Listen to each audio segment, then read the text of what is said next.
Asisten 3 Bidang Administrasi Umum Kota Makassar, Andi Irwan Bangsawan, resmi membuka kegiatan peningkatan maturitas Sistem Pengendalian Intern Pemerintah (SPIP) Kota Makassar. Acara tersebut dilaksanakan di Ruang Sipakatau, Balai Kota Makassar pada Rabu pagi.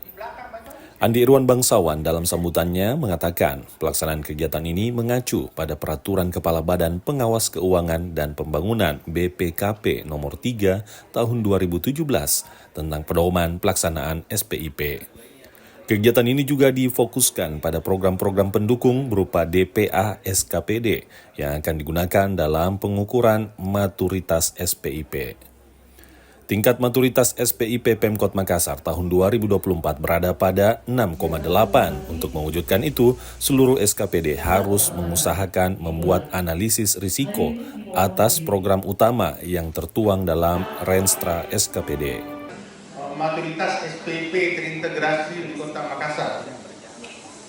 Ketika saya baca bahannya tadi malam ini, terus terang saya ini agak sedikit baru belajar.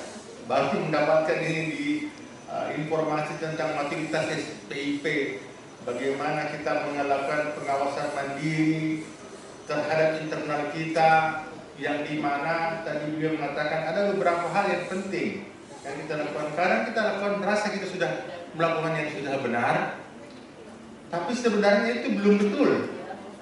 Kita merasa aja betul, tapi setelah dilakukan pemeriksaan melalui auditor kita, baik inspektorat dan pihak lainnya, ternyata kita ada satu hal yang tidak terlaksana dengan baik, sehingga perencanaan itu tentunya tidak sempurna.